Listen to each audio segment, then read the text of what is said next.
Mamerina miarabantsika rehetra tokantrano indray a ny ambasadeur-ny Soasiadia no mandroso ireo tokantranontsika indray ny amin'izao izao. Miarabantsika rehetra samy teny soa tonga amin'ny fampianarana lalàna fahininy atsika izay mitondra ny lohateny hoe tsy manota intsony izay ao amin'ny osoa izay toriny Ziadia zay moa zany ny tenako izay. Fa maninona izay indrindra zany.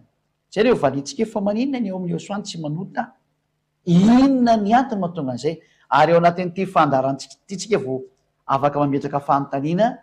noho ny amin'ilay hoe ny ao amin'ny Jesosy dia mpanota daholo ary miveriny amin'ny elo mihitsy indreo ny ao amin'ny osoa kosa tena hafa mihitsy izy. Ary tia le omeko anao zay le hoe eto ianao dia hita amin'izay hoe zatra tsy azo angalarina tahaka ty fampianarana ty satria tsy zatra mandeha ho azy akory le hoe afaka mifahotana. Fa misy digana sy laminasana le mihitsy ny izy. Toy ianao hoe voalohany aloha inona tonga n'le olona lazaina hoe tsy mahay manota intsony.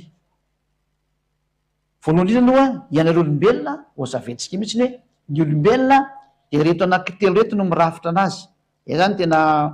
conception-n'ireo olombelona zany zay ozaveko eto amin'ny sary ho an'izay mijery sary moa satria moa ny ankabeazan'ny olona moa zany ny mpitan-dranomasina dia amin'ny tele daholo izy mijery.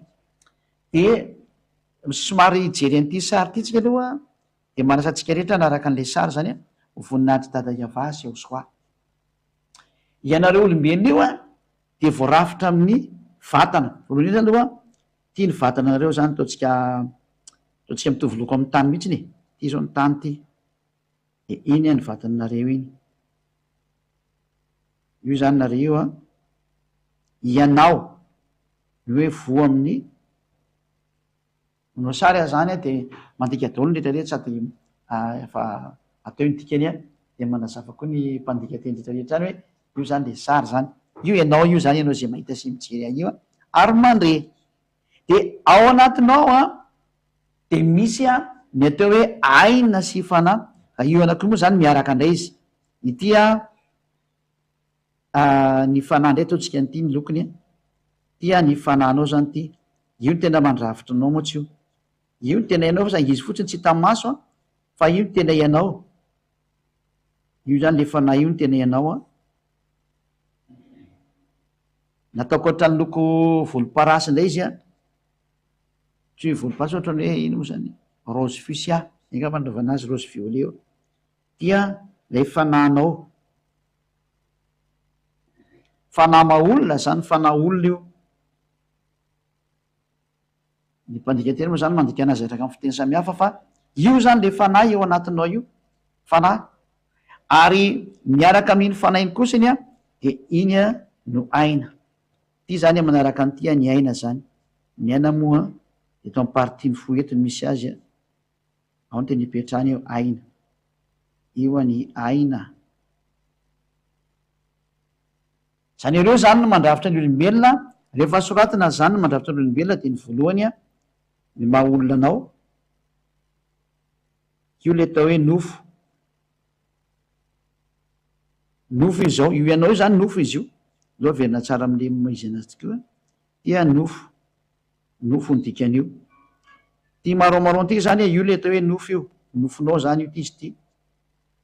Dia ny faharoa mandravitra anao kosa dia ny fanahy. Io ny tena ngezy io. Io fanahy io indray avy any amin'Andriamanitra io ary miaraka amin'ity fanahy ty tsy misaraka aminy zay ataontsika hoe fahatelo dia ny aina tsy mety misaraka reo.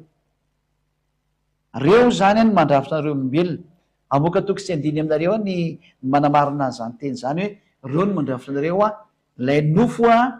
dia ny aina ary ny fanahy maolona anao. Dia anome toko sy andiny antsika no mikasika any amin'izay jerentsika ny tenin'Andriamanitra amin'ny Genesis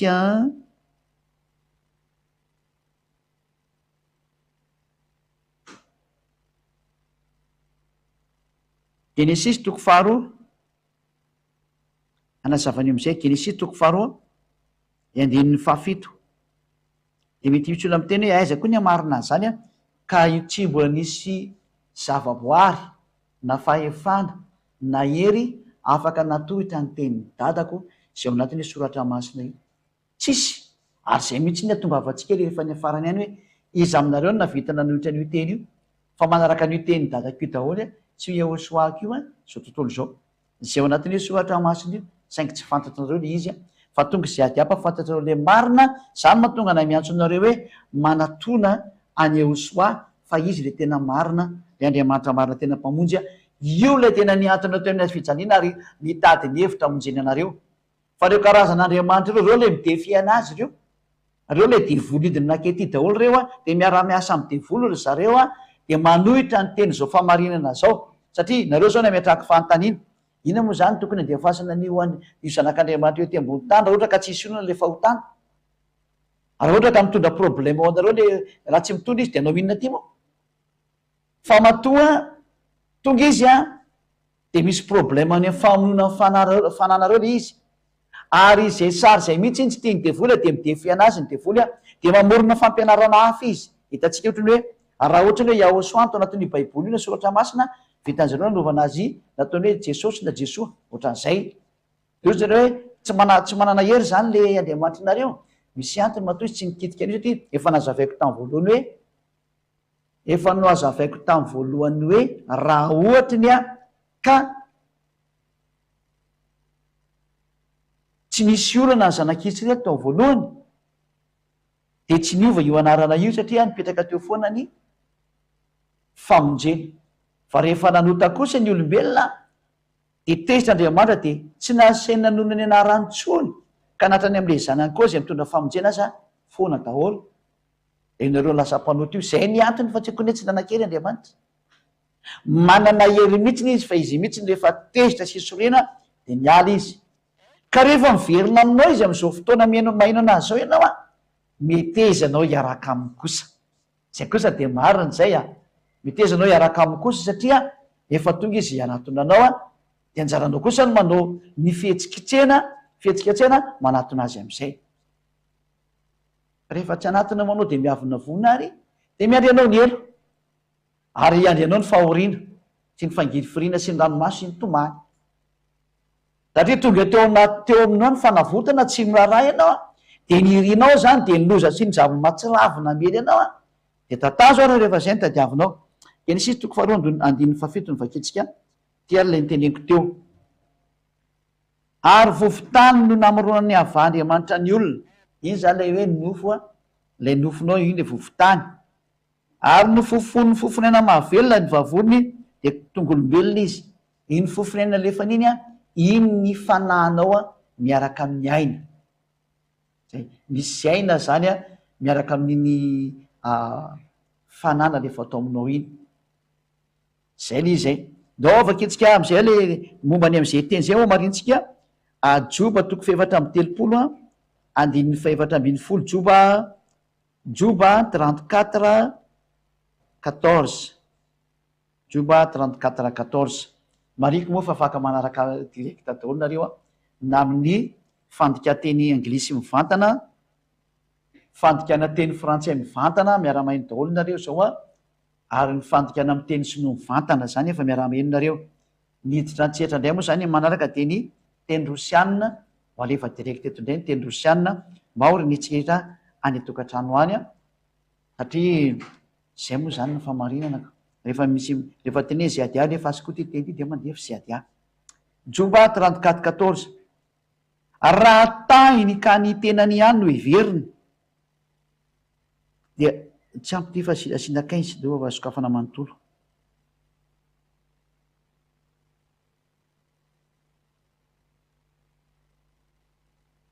zay raha tahiny ka ny tenany ihany no miveriny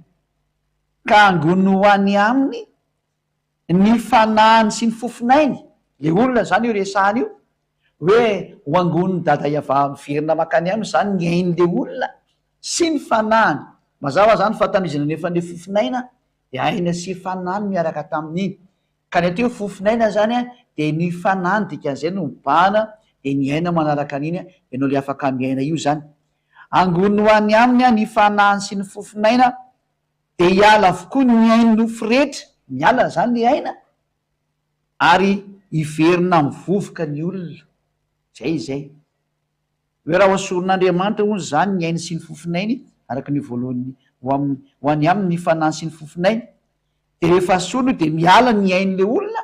zany hoe le aina zany a, le fofinaina zany a, de ao anatiny ao ny aina sy ny fanahy. Zay ny miaraka zany dikan'izay. Satria le fofinaina moa zany a, le izy le manodrefa ny fofinaina, fofinaina de iny le atao hoe aina ary fanahy. Zany hoe miala ny ain'ny nofo rehetrarehetra ary ny fanahy kosany a de miverina amin'Andriamanitra zay nanome iny. Iny le nampianariko atsika hoe makaiza indray le fanahy, de tia ny soratra masina amiteny an'izay a, ny fanahy kosany dia miverina amin'Andriamanitra zay nanome an'iny. Mpitoroteny toko 12 andininy fito de vakitsika amin'ny anaran'ny Iosoa. Mpitoroteny toko 12 andininy fito. Koa ny vovoka de hiverina amin'ny tany ho toy ny teo, fa ny fanahy kosa hiverina amin'Andriamanitra zay nanome an'iny. Eto aho zany de nanazava tamintsika ny fiaingany mihitsy ny andrafetananao, fa io fanahy io zany de miverina amin'Andriamanitra, fa ny vovoka miverina vovoka. Ka izany ambasadorany Iosoa ziady azy hitanao zany a, de tsy tonga hamonjy vovoka zay hiverina vovoka. Ty vatananao ty zany vovoka io,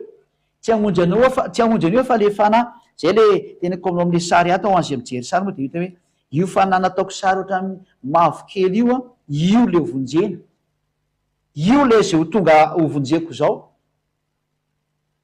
Hamonjy an'io satria io lay miverina vovoka, le nofo zany de tsy mila an'io a, lay vovoka zany tsy mila an'io fa lay fanahy no entiko miverina. Ary rehefa manome teny ziadiary didy ho an'izay fanahy ho any aminay hoe mieno ny teny ziadiary fa tonga le fampamonjy anareo a, Yahosoa no anarany a, io lay nendrasanareo hoe izany mba hamonjy anay hiverenay ho any amin'ny lanitry ny lanitra, tonga izy zao. Lay nendrasanareo ty tonga midirainga anareo ary miazakaza am'izay. Didy nomeny ziady ao amin'ny fanahy rehetra ho any amin'ny lanitry ny lanitra zay nanoraha anaky ety. Tonga eto le miantso anareo zay nirinareo hoe aiza le mamonjy anay a, ity za ty ny rahan'lay tomponareo. Yahosoa no anarany, lay niantona teo miazy fijaliana. Fantatrareo mihitsy ny fa avy aninareo avy any aminay, atria zavaboary tany nareo, nampidinareo mba hipetraka ao anatin'ny olona, tsy fidinao anareo le maty. Ry fanahy ao anatin'ny olombelona zany ny resahako zay, ianareo. Tonga ziady mierina anareo ioany amin'ny famonjena anareo am'izay. Andao am'izay tsika andeha miaraha amin'ny Yahosoa, fa tsy hoen'ny Yahosoa akory lay taraina anareo hoe mate vonjeny, fa eny no matotonga eto lay ny rahany ziady andao hiverina daoly am'izay. Mifalianareo fa tonga am'izay famonjena, tonga ny famonjena ny fanahinareo a, mifalia daholy am'izay nareo. Mieno ny fampianarana. Ary tena ataovy antsoavo amin'ny namana rehetrarehetra zay teo vonjena, fa tonga lay mpamonjy ny fanahy, fa tsy hamonjy ny nofonareo fa hamonjy an'lay fanahinareo. Andao am'izay hiaraka amin'ny ziady de toizatsika raha le teny. Rehefa hitanao am'izay lay sary fa io lay fanahy ao anatin'ny olona miaraka amin'ny olona, saingy gejainy ty nofo ty izy. Ilay nofo mantsy a, aleo aloha mbola siko sary anakaiky manageja an'le nofo, manageja an'le fanahy satria le fanahy zany ao anatin'ny olona moko izy ny tena izy. De i zany le nofonao mbola iny mibano ivelany iny, de tafiditra ao anatin'ny io zany a. Le fanahy zany lasa ao anatin'ny olo io de voageja ao. De io zany le olona ao anatiny a, le olona zany ety ivelany sy io mindrafitra azy io, de le fanahy zany le iny manodidina ao anatiny ao le fanahy io, de mijaly ao anatin'le olona io fanahin'ny olona anazy io, fanahy olona anazy io mijaly ao anatiny ao io.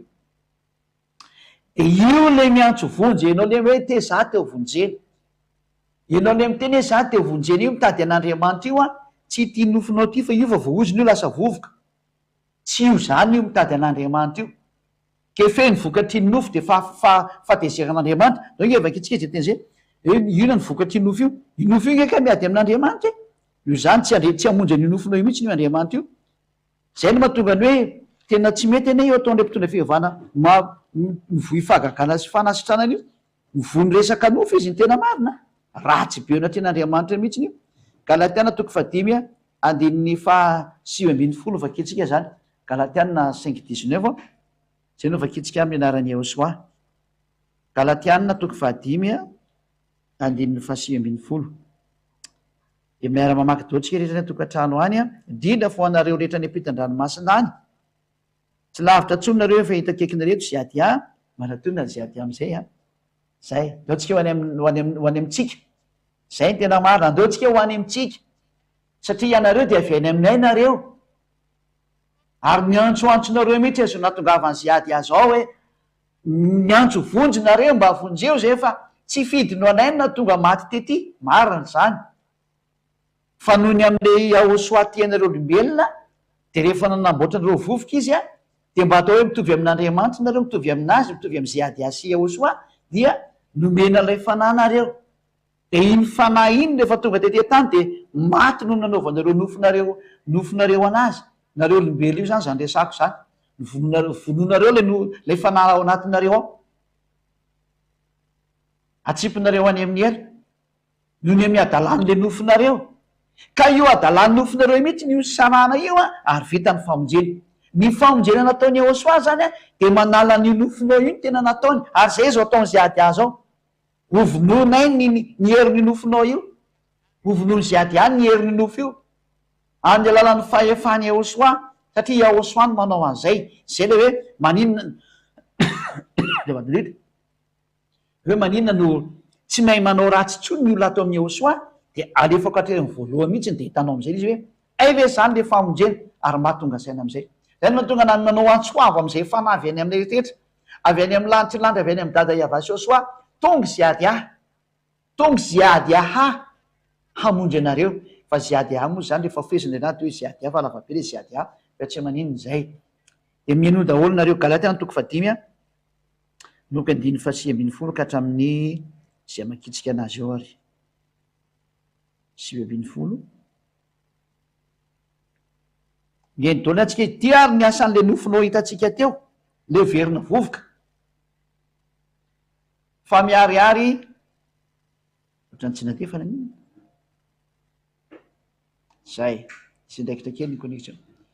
fa miariary ny asan'ny nofo de zao fitsangatsangana fahalotona fijejejona io daholo ny ataony nofonao io a tsangatsanga tady lehilahy foana isan'andro tady vehivavy foana isan'andro hifanaovana fahavetavetana zany ny zavatra ataonao zany tsy mitsahatra mijangajanga io vatananao io tsy mitsahatra makany amin'ny fahalotona io vatananao io tsy mitsahatra makany amin'ny fijejejona io vatananao io zany no maharatsy an'izany hoe mijejojejo mijangajanga maloto mitovy kilasy daholo zany atany amin'ny fanompo-tsampy andiny faharoapolo zany makany amin'ny fanaovana fanompo-tsampy ianao ianao hoe mba teo tahina de makany amin'ny fanaovana sampy makany amin'ny andriamanitra tsisy eny fona jesosy koa raha sampy angatanareo fitahiny jesosy nefa nizatra mampime a io jesosy io mihitsy ne mifandray am'le kalan'olo sy ny zazavavin-drano sy nreny doanydoany rehetrrehetra iny miaraka ny reny miaraka reo ny tena izy ary le mpitondra fivavahana ao am'ireny fivavahana jesosy reny ana de tena mandeha makany am'ireo mpanompo sampy sy mpanandro reo reny ary any reo no mangataka force ary ny force avy any no ampiasainao am-piangolana amin'ny tananareo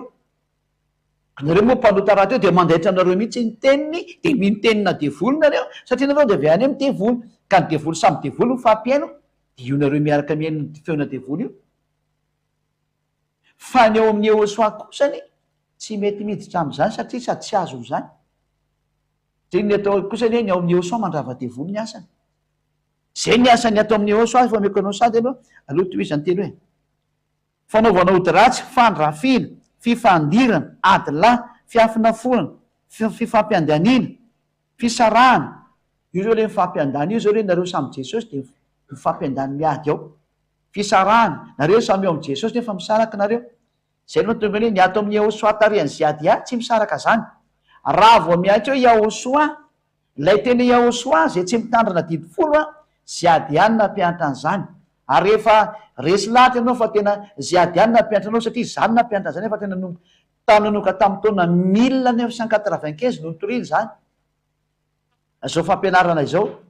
tamin'ny taona 1995 fa izao nareo eto ambony tany vo mahafantatra an'le fisiny izy a de mahay zara-miainao an'izay nareo eto amin'ny firenena malagasy de mahafantatra an'izany histoira zany satria zaho moa ty madagasikara zao a fa etinina metrahana fa ho an'izao tontolo izao kosa ny famonjena ary aza malery fa efa ho avy ny amonjenana rehetrarehetra ino tsara le famonjena eny fanaovan'ody ratsy ny fandrafiana fifandirana adylahy fiafinafoana fifampiandanina fisarana fitokoana io zao nareo am' jesosy mifampitokotoko ato amin'ny ehosoa tena tarian'zay ady tsisy mahazo mifampitokotoko zany fialolana fahamamona filalaovan'ny ratsy ary toy izany zay lazaiko aminareo raha teo tahaka ny voalazako fahiny koa fa izay manao an'zany de tsy mba andova ny fanjakan'Andriamanitra nareo le nofo io zany de tsy andova ny fanjakan'Andriamanitra io nefany de io nofo io no ny angatahana fanasitranana fitahina sy ny maro samihafa mifamadika mihitsy any le izy zahatra mitondra anao makany amin'ny fialana amin'Andriamanitra ny voizinao mena sakafo de tiako tenena zany hoe tsy mba raha mivavaka ianao de tsy mba zavatra ho an'ny fanahnao no vonjenao fa raha mivavaka ianao de le ho an'ny nofonao no ataonao fa nga efa tsy ampyanao nga ianao rehefa miasa mitady vola reny zay le olombelona zay le navoanao hatram'izay zay androany za manitsy anao hoe efa ampy zay ny be deabe nataonao ampyny le nofonao zay mba avonjeo am'izay le fanahy mba miteny mihitsy ny zazy ady zandriny ehosoa mba avonjeo le fanahy fa maninona tsy vonjenao le fanahinao io dora toizantsika am'izay izy ka io lay hoe io nofo ingeny mitondra anao makany amin'ny fahavelezany de io ve no vatsinao io ve nataonao mafinaritra zay mety aminazy io ve nataonao foana zay tena metimety aminazy io ve nataonao zay afinaritra ny nofonao io ho any amin'ny fahavelezana ingena tsy andova ny fanjakan'Andriamanitra tsy ho any amin'ny lanitriny lanitra ore olona mba miano tsara ny tena izy tena fitiavana ane zao hoe tena fitiavana satria mamona re nofo io mitondra fahatezerakan'Andriamanitra fisarana amin'Andriamanitra de zao nataon'Andriamanitra lay Andriamanitra tena izy nosarahany am'izay tamin'ny nofonao ny fanana nesorony le nofonao zay le tena Yahosoa tena izy le tena nahavita ny famonjena zay tena nahavita ny famonjena lay tena niantona teo amin'ny azy fijaliana vita ny nampisaraka ny nofonao sy ny fanahinao arak'le sary nomeko teo satria io miraikitra ao anatin'ny olona io fa rehefa tonga Yahosoa vita ny nampisaraka an'io zao indray ny teniny raha vao mitambatra io mantsy tsy mety mihitsy io raha vao mitambatra fa tsy maintsy sarany io vao mety Yahosoa nanao an'izay afaka manomana ny fanontaniana rehetrarehetra ho anareo rehefa aveo fa leo tapitra ny fampianarana amin'ny Kolosianina toko faharoa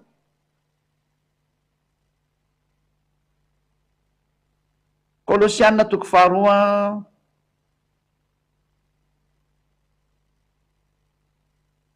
andininy faharaiky ambin'ny folo zay mizay marana antsika anazy ihany noko andiny faharaiky ambin'ny folo Kolosianina de 11 ka hatramin'ny 12 eo angamana izy io ary tao aminy koa no namorana anareo tamin'ny famorana tsy nataony tanana tamin'ny fanesorana ny tenany nofo de tamin'ny famorany Yahosoa lay voaositra zany le élu avait chosen amin'ny teny anglisy zany hoe nisy famorana nataon'Andriamanitra tao amin'ny olona izay miaraka aminy io izy io namorana anareo tamin'ny famorana tsy nataony tanana tamin'ny fanesorana ny tenany nofo de tamin'ny famorany Yahosoa zany hoe eto zany de nisarahana am'izay ny nofo sy ny fanahy noho ny amin'ny ny asany Yahosoa teo ny azy fijaliana dao reo veny antsero zay sary zay ity zany le izy anao sary anakaiky indray sika fa vonoatsika ity de zao zao le izy zany de manao sary indretsika zany le olona moa zany ataotsika maromarao teo de ty lera le olona ty zany io izy io io anao io zao ty le nofonao ty nataotsika loko io zay ty le nofo ianao zany io nofo io voilà c'est vous zay le nofo zany de manamboatra anakaiky indray izy tia lay fanahany ty de lasa ny aly nysaraka le fanato nysaraka taminy le fanahy fa io anatin'ny olo anankiray any io a fa nisaraka io aneo io zany a ao anatin'ny rafitry ny olo anankiray hoe io zany ianareo zany hoe ny olo anankiray zany a rehefa tarafina rehefa tonga amin'ny Iosoa de tafasaraka ny nofiny sy ny fanahiny inona tonga an'izay zany ten'Andriamanitra inona tonga ny tafasaraka ohatran'io leo nisy toetantsika ny antambatra tsara de tianay ten'Andriamanitra vetsika vakina le ten'Andriamanitra teo andiny faharoa ambin'ny folo fa niaran'ny levina taminareo tamin'ny batisa zay niarahanareo natsangana tamin'ny koa no ny finoana ny asan'Andriamanitra veriko tsara fa niaran'ny levina taminy ianareo tamin'ny batisa zay niarahanareo natsangana tamin'ny koa no ny finoana ny asan'Andriamanitra zay nanangana azy tamin'ny maty zay zany hoe tao amin'ny batisa zany a no nanaovan'Andriamanitra ny fampisaranana ny nofo sy ny fanahinareo lay nofo zay namono ny fanahinareo ary ny fanahinareo zay maty n'le nofonareo a satria tena tsy afaka nanohitrany le nofo izy a no izy hoe navely hipetraka ao anatin'ny nofo io navely hipetraka tao anatin'ny nofo io de zay no mahatonga ny ziady amanao antsoavy hoe tonga ny famonjenanareo ry fanazy avy any amin'ny ahosy dada iava zay namboarinizy mianaka tonga ny famonjenanareo a mieno ny feony ziady aza manaiky tsononareo fa eno ny feony ziady zay ny rahany Ahosoa hamonjy anareo natongavaketo hamerina anareo ho any amin'ny Ahosoa neteza daholo nareo ho any amin'ny Ahosoa am'izay tia ny antsoantsona makany aminareo araky le teninareo hoe tsy izay kory ny venanao ratsy fa ty nofo ity de zay kosa ny maty de tonga ny famonjenanareo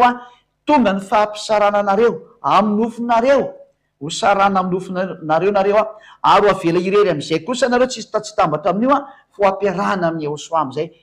tia ny famonjenanareo andao anatin'ny Ahosoa de rehefa nandeha tao amin'ny batisa zany le olona anankiray de tafasaraka amin'ny nofo sy ny fanahiny de iny le petrakintsika eto zany hoe ao amin'le batisa ny atao hoe batisa moa zany de no miara-maty amin'ny Ahosoa de nipetraka zany le batisa eto ataotsika ndray azy fijaliana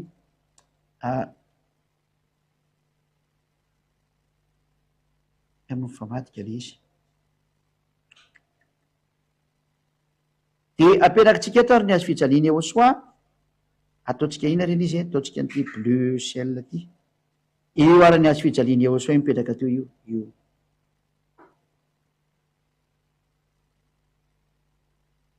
io ny azo fijaliana Ahosoa io de io azo fijaliana io zany no natonga n'lay io le batisa zany ka any amin'ny batisa moa naovanao ty molometsika daholo toko sy andiny fahasoratako daholo zany hoe rehefa natao batisa ianao zany de tafasaraka ny nofo sy ny fanahinao zay natonga an'Andriamanitra ny teny ao amin'ny Romanina toko fahavalo andin'ny fahasivy jerevantsika ndray ty teny ty Romanina toko fahavalo andin'ny fahasivy fa tena ianareo zany ten'Andriamanitra tsy eo amin'ny nofo fa ao amin'ny fanahy Romanina toko fahavalo andin'ny fahasivy ianareo tsy eo amin'ny nofo fa ao amin'ny fanahy Romanina 8:9 zany de vakitsika amin'ny anaran'ny Ahosoa ny teny fa ianareo tsy eo amin'ny nofo fa ao amin'ny fanahy raha ny fanandriamanitra no mitoetra ao anatinareo zany hoe mivadika lasa fanahy le olona fa tsy nofo intsony zay mihitsy hoe tena tafasaraka tamin'le nofony izy zany dikan'izay noho ny amin'le hazo fijaliana Ahosoa le izy niantona teo amin'ny hazo fijaliana de vitany Ahosoa nampisaraka ny nofo sy ny fanahy tsy afaka mitondra ntsony zany nofo manomboka eo fa le fanahy indray mitondra azy zavatra lehibe mihitsy zay de aveny antsika am'izay le sary nivoaka tato indray zany tia tafala tao anatin'ity karety zany lay ino lay volomparasy izy rery zany tsitsy nataontsika sary indray alefantsika indray le sary asoantsika dia io fa lay fanahy resy isany tavely ty izy ty io fa izy resy isany tavela io lay fanahy fa tafapetraka tsara lay nofo kosany maty le nofo ina moa le naovantsika ny couleur nofo teo ty marron ty maty le nofo io mitsidredraka matory be amin'ny tany io maty le nofo maty le nofo zay le fanahy sisany tafatsangana be eo tany de bravo be tehaka betsika ao le fanahy hoe tena ay io izy io tafavelona le fanahy tena tafatsangana tsara lay nofo kosa ny maty ozany hoe aizany maty eo ka zay mihitsy le nataon'Andriamanitra hoe maty eo tsy velona tsony hoe entinao mandehandeha fotsiny fa tsy tsony no mibaiko tsy ty tsony no mibaiko satria tafasaraka izy amle vatana anao a de tsy mibaiko tsony azy le oentinao teo izy no mibaiko an'ity fanahy ty fa raha vao vita kosa ny batisanao amin'ny Ahosoa ity fanahy ty indray no mibaiko petraka tsika indray le sohatra hoe fanahy mibaiko ty am'izay no mibaiko ty fanahy io fanahy io zany a le fanahy olona io a io am'izay no mibaiko aminazy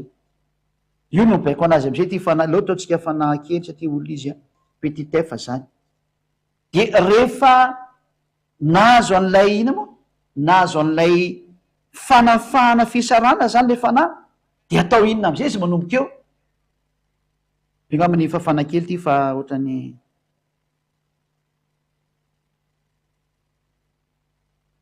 lasa ny oatra be le sary de mboatsika kely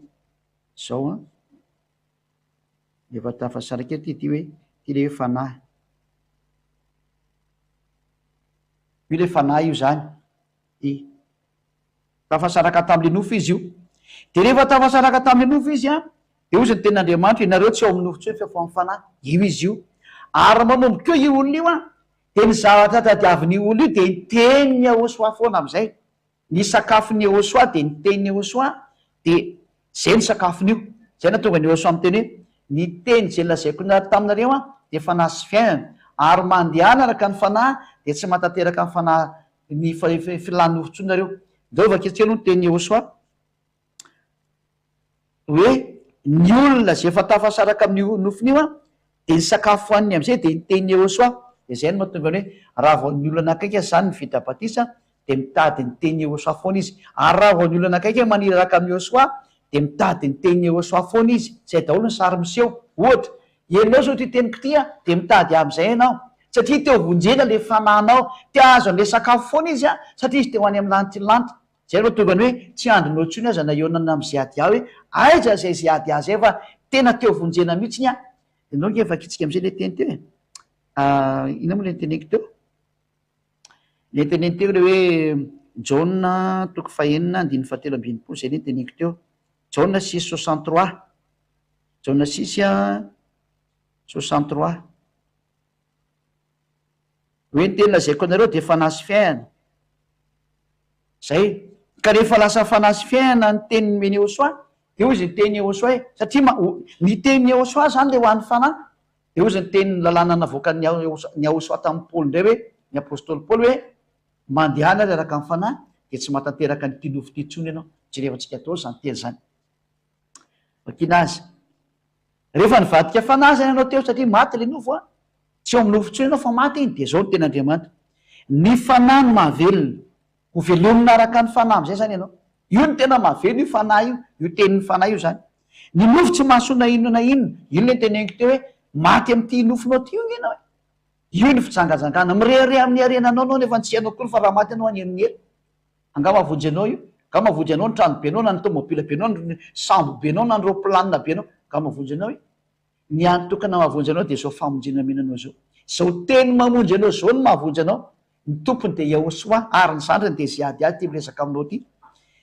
ny nofo tsy mahasona inona inona ny teny zay no lazaiko taminareo a de fanahy sy fiainana ity teniko teo izy Ahosoa ty zaraiko aminareo ty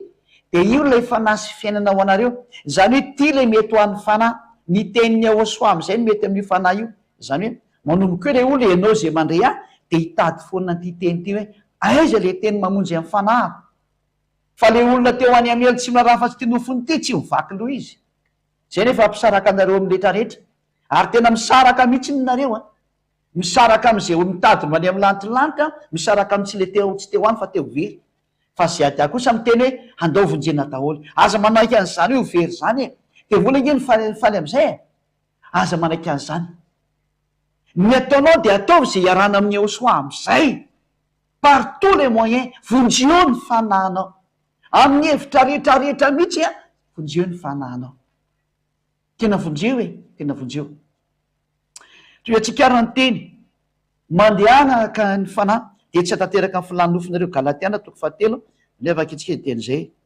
Galatiana toko fahatelo andininy fahaenina ambin'ny folo angambany izy zay Galatiana 3:16 Galatiana aiza izy zany ole diso lasokely jevatsika lasokely jevako ato fotrany lasa nanao tsy enjery be mihitsy ny ty za ty Galatiana toko fahadimika mivadika Galatiana 5:16 Galatiana 5:16 ho anao zay manaraka ialana tsiny kely amin'ny fahatsoana fa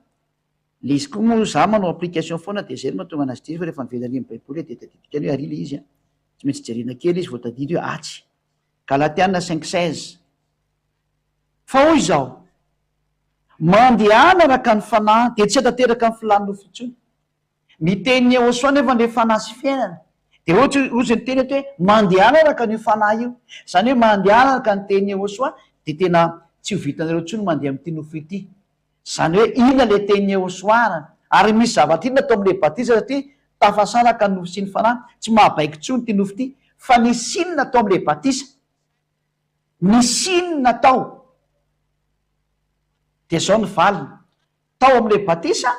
no nandraisina an'le fanahy masina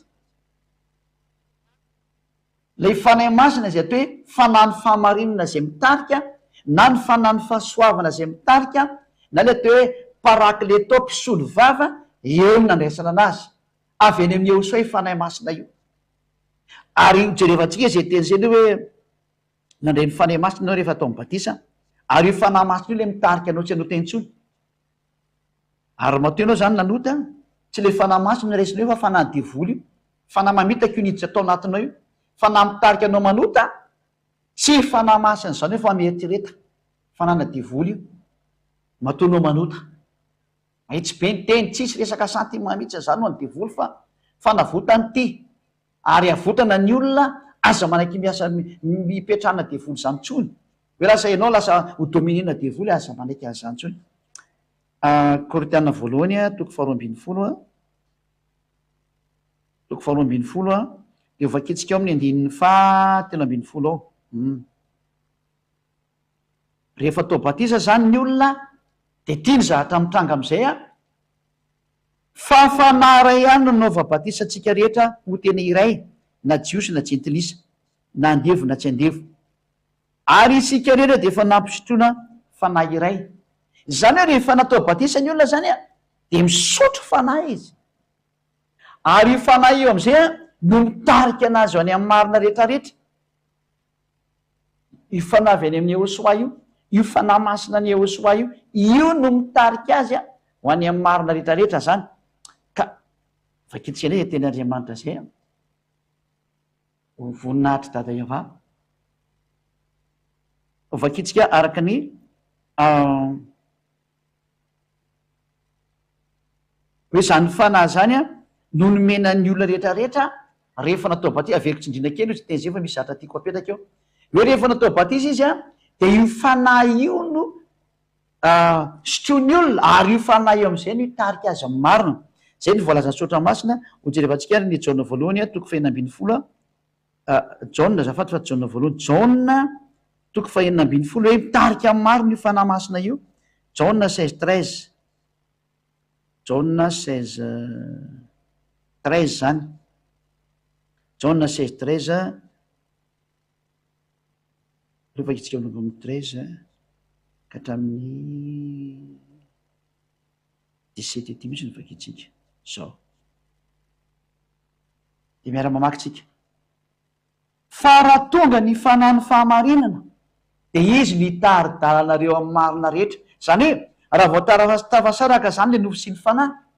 de lasa mivadika fanahy ianao zany hoe tsy voahelingely le nofo tsony de alefa ny Ahosoa am'izay le fanahy masina mitary-dalananao amin'ny marina rehetra de zay le hoe heno foana ny teny Ahosoa fa ny teny Ahosoa le fanahy masina mitondra anazy enoge de izy no hitary-dalana anareo amin'ny marina rehetra fa tsy hiteno azy izy fa izay lazainy fa zay ho reny de ho lazainy avokoa ary na ny zavatra ho avy aza de ambarany aminareo zay le fanahy ny fahamarinana zany zay na ny fanahy masina ihany koa satria rehefa natao batisa ny olona anankiray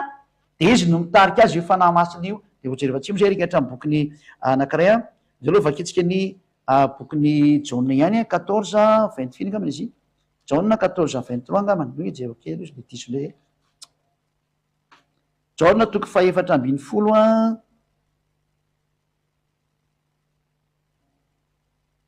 andininy fa 5:20 ka 4:20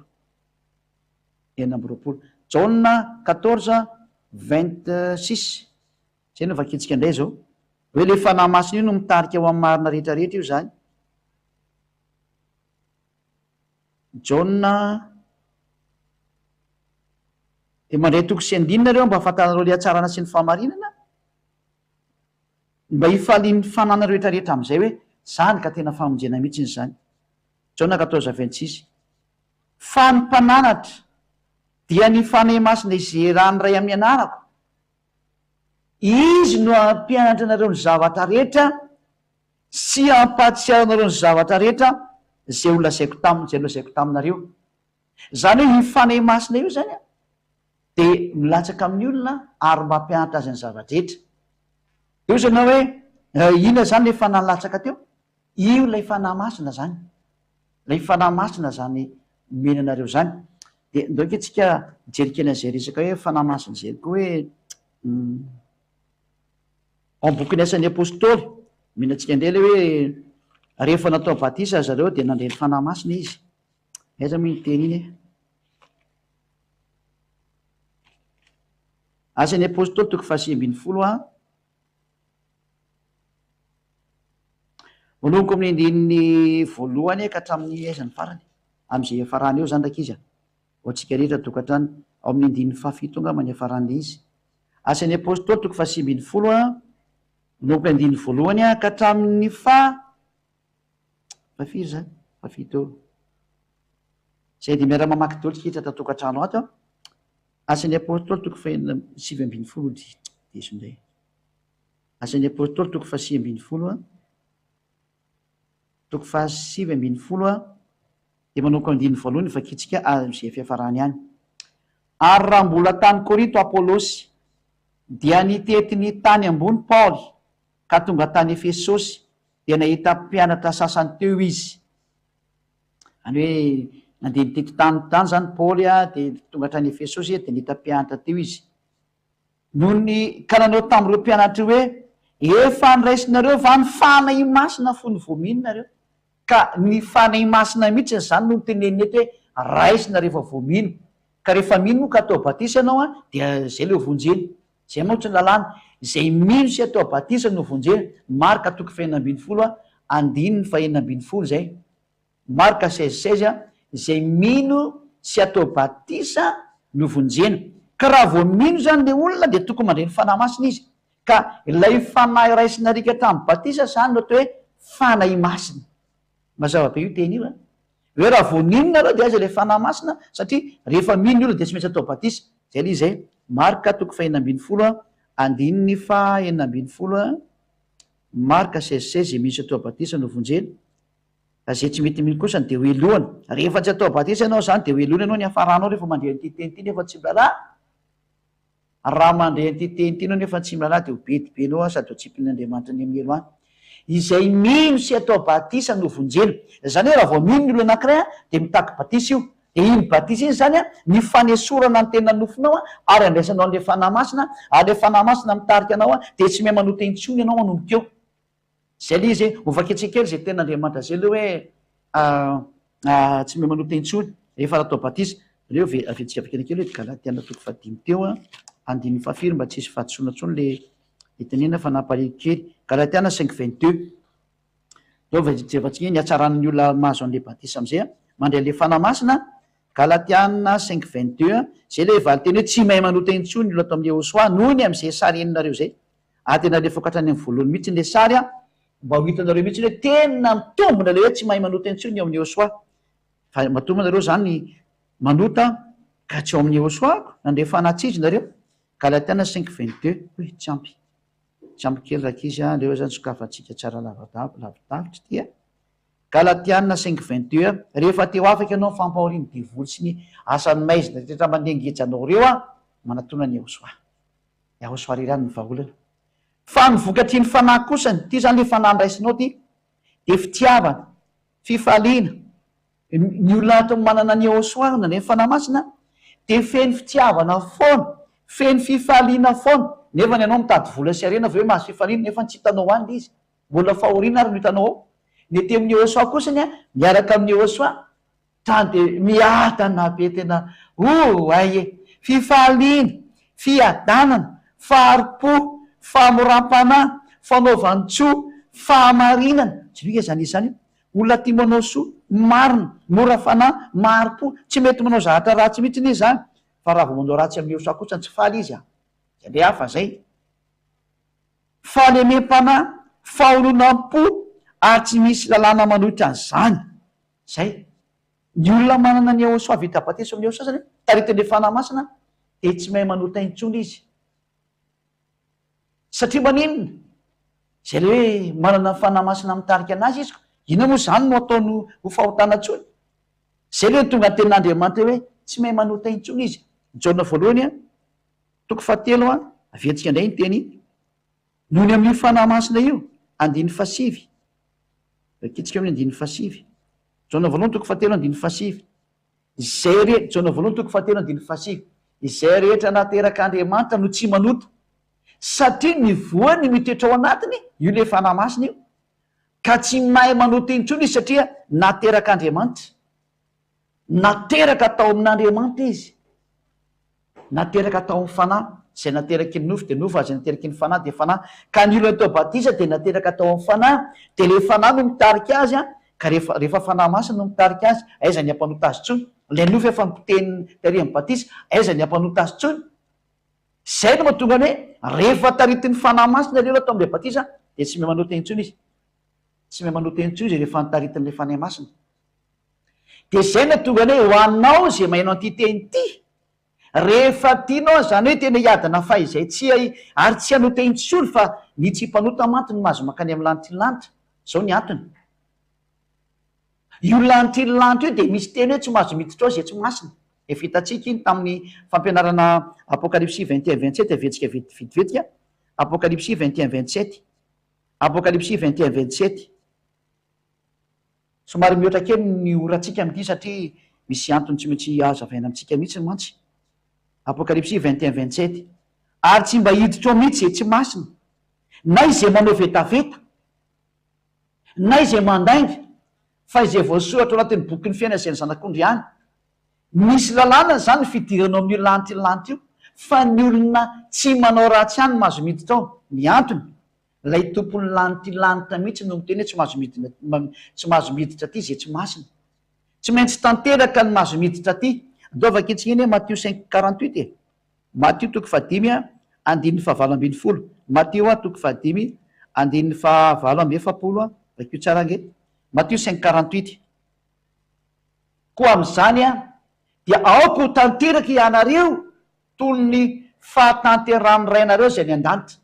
tena misy am'izay ny olona tanteraka zany vao mahazo miditra any amin'ny lanitry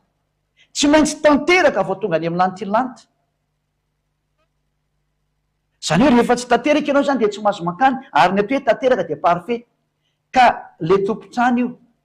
ohatrany ianao zao tompotrano rehefa metraka anao hoe tsy azo ifona sigara ato a raha mpifoka sigara miditra ao zany ka mifoka de voaroky izy hoe tsy azo isotroana toka ato ka raha mbola misotro toka anao miditra any de voaroky ianao rehefa te hipetraka eo anao zany de aza misotro toka ntsony de mahazo mipetraka ao ianao ohatran'izany lanitry ny tompotrano amindray a de dada iava ka izy miteny hoe aoko ho tanteraka anareo tahaka ny fahatanterany rainareo zay ny an-danitra fa tsy mahazo miditra mihitsy raha vao tsy zay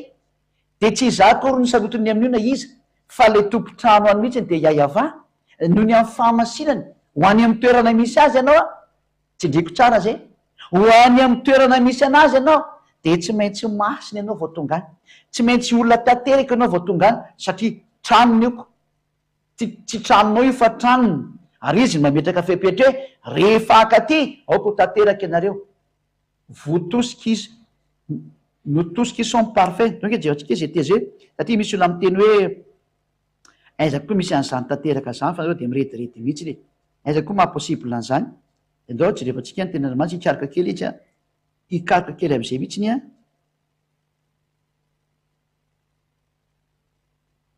tsy maintsy ikarika kely am'izay satria mbola jerevina kely fa tsy tadidiko le izy hoe aiza moa misy an'iny teny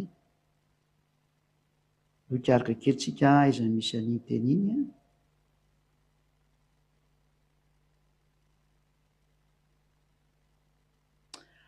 ao amin'ny Philippianina 3:15 ny jerevantsika tany de vakitsika amin'ny teny frantsay. Nous tous qui sommes parfaits, tena parfait io voasoratra io a. Nous tous donc qui sommes parfaits ayons cette même pensée. Eo zany tena Andriamanitra tena manidy mihitsy ny hoe fa misy ny olona parfait ka parfait mantsy le andresana taria ohatra amin'ny Matthieu 5:48 iny donc jerevantsika le teny ato hoe ao le bokyny Matthieu 5:48 zany. Matthieu 5:48 teo iny a parfait koa ny dikan'iny 5:48 ianao nge le teny ato hoe soyez donc parfait comme votre père céleste est parfait. Parfait mihitsy ny resahina eto hoe ianareo zay parfait tanteraka aokinareo parfait ohatrandrainareo zany ka i Paul laza tarika hatramin'ilay teny teo hoe parfait koa ny olo amin'ny ao amin'ny Eosoa. Nous tous qui sommes parfaits zany hoe tena misy ny olo tanteraka amin'ilay Eosoa ary lazaina aminao fa izahay eto amin'ny Eosoa zany tanteraka zany izay etsonanao ary meky teo hoe ity le antony mahatanteraka anay a noho ny amin'le fanahy masina lay tena fanahy masina tena izy a avy any amin'ny Eosoa ny olo mitarika de tsy mahay manota intsony ato amin'ny Eosoa. Tena impossible azanao ratsy zany ka hoe mitarika anao amin'ny marina izy mpina moa zany no fahotanao ataonao eo tsisy fahotanao ataonao e satria izy mitarika anao amin'ny marina. De ny teny farany ary de zao rehefa nandehan'izany teny zany ianao a de zao ny didy didianao andao atao batisa am'izay rehefa tianao ny azo an'izany ateo hoe afaka ny fahotana io tsy mahay manota intsony mba ho afaka miditra any amin'ny lanitry ny lanitra satria ny olona mpanota tsy mahazo makany de ny contraire an'izay zany a ny olona tsy mpanota no mahazo makany de zao ny teniko aminao a andao atao batisa. Asan'ny apôstôly zay ny amaranako anazy a asan'ny apôstôly 22:16 asan'ny apôstôly a 22:16 de afaka metraka afantena am'zay nareo rina ty a asan'ny apôstôly 2:20 andininy fa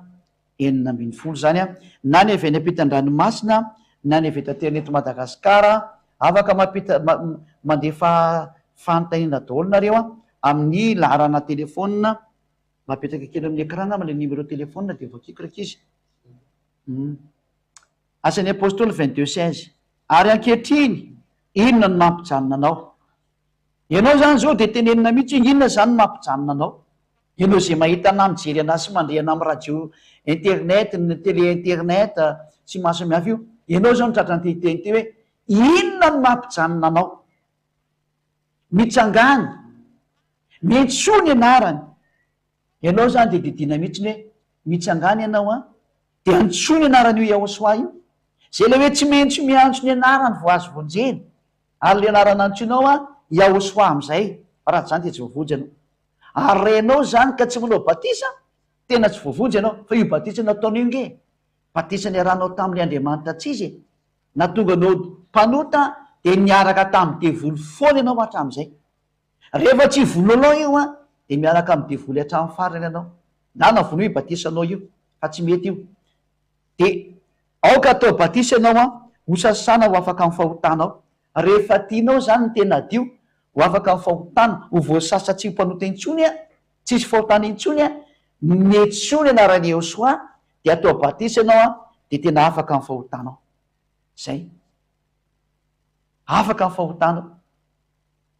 ary rehefa am'le batisa ianao vao mandray ny fanahy masina le nampianariko atsika teo mandray ny fanomezana de ny fanahy masina araka ny voalazany asan'ny apôstôly 2:2 andiny fahavalo amby telopolo hoe any ny andraisanao an'le fanahy masina any asan'ny apôstôly 2:2 andiny fahavalo amby telopolo vakitsika amin'ny anarany Eosoa ino am'izay ty teny ity ary io petera taminy asan'ny apôstôly 2:38 mibeba ary aoka samy atao batisa amin'ny anarany Eosoa nareo rehetrarehetra mba azo famelan-keloka ianareo ary ianareo dia handray ny fanomezana de ny fanahy masina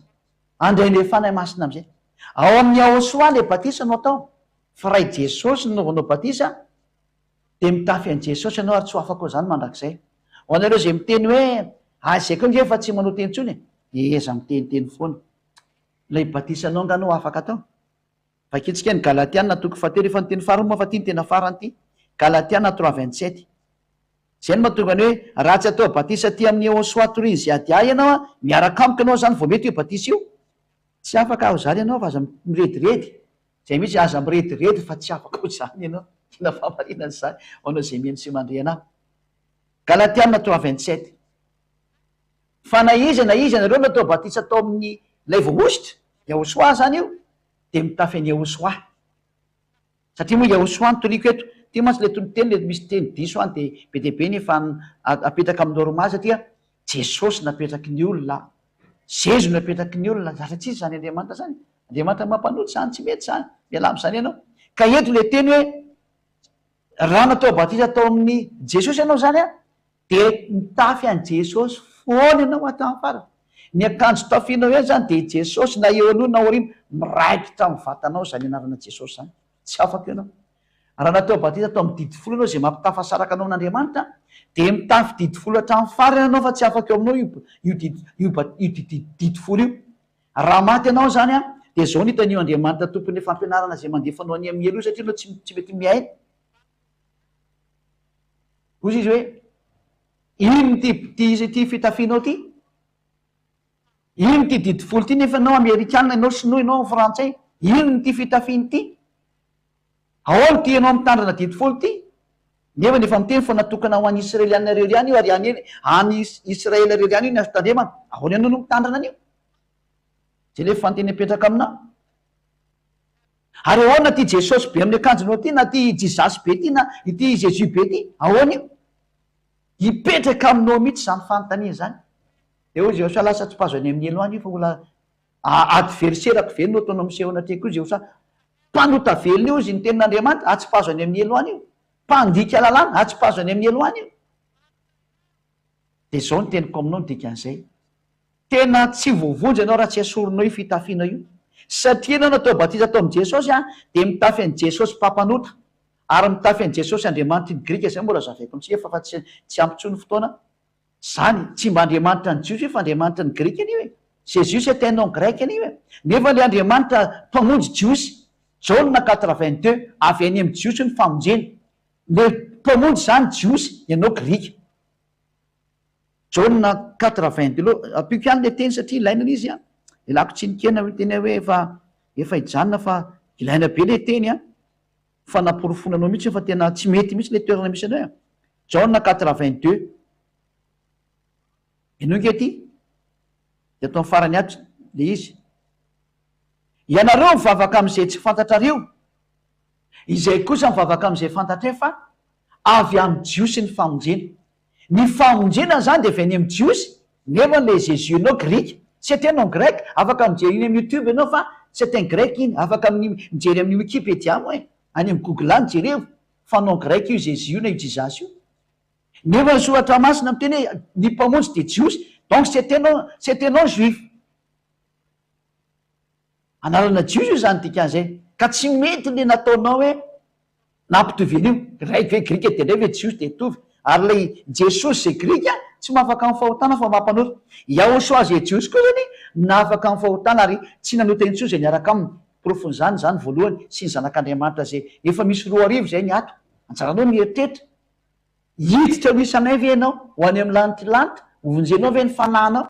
azaloha miteny am'le fanahy rehetrarehetra hoe lay miteny am'lay fanahy rehetrarehetra zay mahenao hoe aza manaiky vonofinao itsony ianao fa aza manaiky de zao ny teniko rehefa teo vonjena ianao a manatona ny Iosoa aza manaiky mihitsy ianao fa manatona ny Iosoa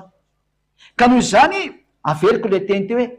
vonoa le batisa anao fa raha zany rehefa maty ianao a de mbola jesosy ny didi folo mandefanao makany amielo satria mpandika lalàna ianao a io no hitan'andriamanitra eo a de otsipiny any amin'ny elo ianao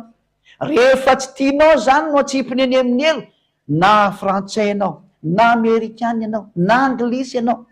na rosianina ianao na japonais ianao na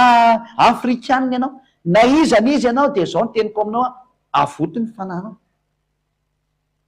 esory batisa nataonao io fa mbola mitafy an' jesosy anao mandrakandroany, mbola mitafy an'le didy folo anao mandrakandroany satria natao batisa tamin'io anao tsy afaka eo aminao io, ka raha maty ianao de trany de tazana io any amin'ny elo satria mpanota andriamanitra tsy izy mpampanotanao miaraka aminao adverserany eosoa iny fa androany kosa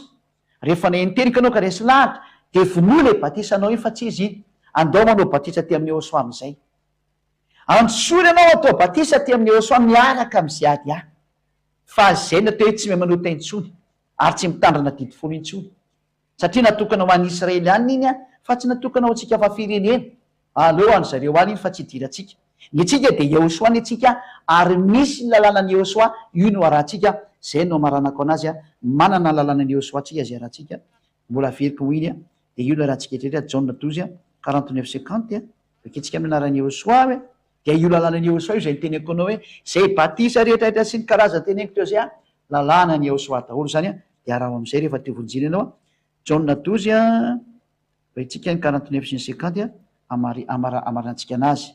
jauna 12 49-50 zao tsy niteny ho ahy fa andraizana niraka izy no mandidy azy eo lazaiko a sy zay otoriko ary fantatry fa fiainana manak'izay ny didiny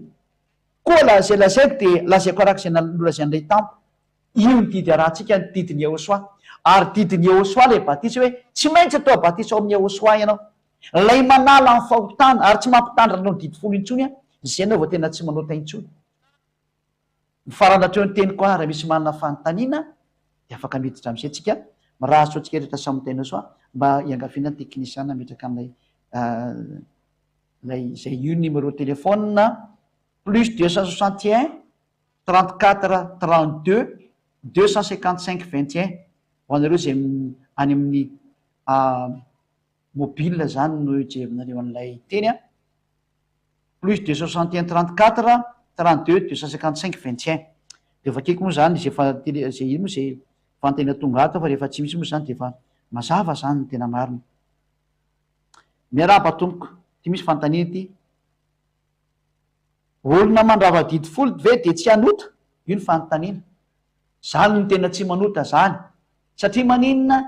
ny didy folo a de natokana ho any zanak'israely irery any araka ny voalazany lalàna ao amin'ny levitikosy eza mizy sady anazavakely an'le lalàna ina moa ny lalàna tsy mampanota lalànany eosoa ny lalàna tsy mampanota fa raha lalànany eosoa ny dikainao de manota ianao zay ny atao hoe manota zany levitikosy tsy levitikosy farina koza